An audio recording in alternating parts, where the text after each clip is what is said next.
Move on to the Reverend Jerry Falwell's funeral. You won't believe what one of my next guests is saying about his legacy. It shows how much vulgarity and fraud and bigotry you can get away with on mainstream airwaves in this country as long as you have the word Reverend in front of your name. Atheist Christopher Hitchens takes on Jerry Falwell's legacy, as well as one of the Reverend's admirers, next.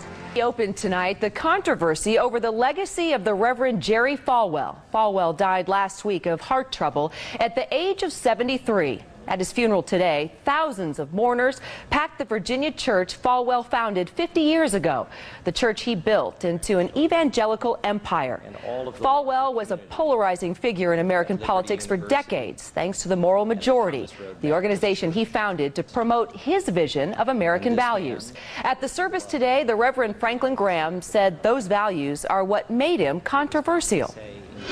He believed in the inerrancy of Scripture. That's controversial. He believed in the sanctity of life, was against abortion. That's controversial. He believed in the family. And who would have ever thought that would be controversial? He believed in marriage was the union between a man and a woman. He believed that the moral decay weakened the fabric of America. That's controversial. Joining me now, to debate Falwell's legacy, writer Christopher Hitchens, who says Falwell was a fraud. Hitchens' latest book is God is Not Great, How Religion Poisons Everything.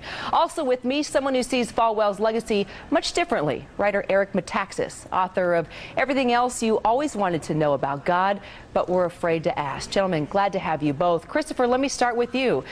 Falwell was controversial. You heard the Reverend Graham say it right there. Isn't that a good thing? You're controversial. It gets people thinking and discussing and debating. To be sure, and I wouldn't be on this show if you weren't giving me the opportunity to be rude about a man on the day he's buried. You've called Reverend Falwell a horrible little person, a vulgar fraud, and a crook. You've also said it's a pity there isn't a hell for him to go to. Do you want to just spend all your time whimpering about what I've said, or do you have any comments? Whimpering. No, I'm curious why you think he was such an idiot. I mean, there were thousands and thousands of people that followed him and believed in him. Are you saying that everybody that believed in him? That's been true. That's been true of every fraud in history. I'll tell you why I think so. First, he believed in the rapture, in the idea that people like him were going to be snatched up, specially by Jesus, leaving the rest of us to die in the cars. But hold on. Didn't you say that you don't think he believed in those things? He believed in creation. He believed in creationism. You said he didn't believe in those things.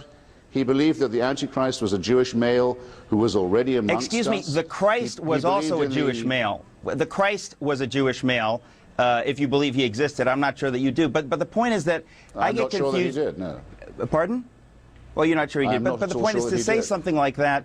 You're being merely incendiary, because the other day you said you didn't believe that. Wine again.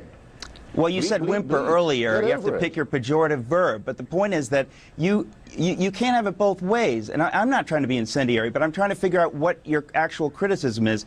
Because you can't say that somebody believed these things and that's why he's a crackpot and an idiot, and then say that he only was in it for the money. Because that's what you were saying the other day. He didn't say only for the money, but he used it. You said he didn't believe these things. He did very well out of it. I can't be sure. He may have been both a hypocrite and a bigot. Eric, what does he leave behind?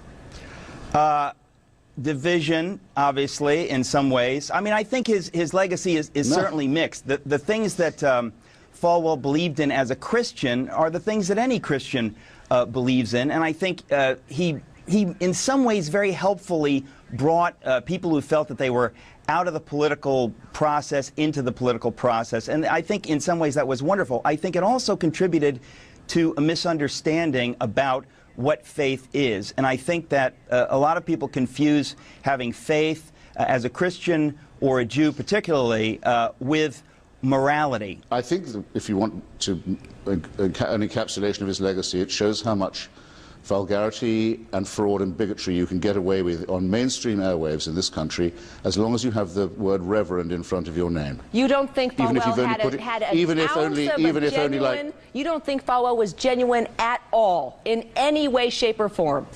No, I think he was a genuine bigot, but I also think it's quite compatible with him being a huckster, a fundraiser, a friend of the Jim and Tammy Bakers, for example, and other rip-off artists, and a fraud. Yeah, he was amply both of those things. But the things that you said only hours after he'd been pronounced dead, I thought were very unhelpful and exceedingly... I said them all the time he was alive. Well, I said them every day he was alive but that's as well. the point. Final thought. I think that, again, here's the point, at least, is that if you have legitimate criticisms, and of course you do, I would be the first to say that you do, you don't help your argument by saying them in the way that you did. Oh, I'll be the judge of that. Leave that to me, Mr. Metaxas. Why? I'll make my own case. Why? Thanks. Eric I didn't ask your advice, and I really don't think I'd profit from it. Here I am Gentlemen, to offer it. We must leave it there. I appreciate you both and the debate. Thank you. Anytime.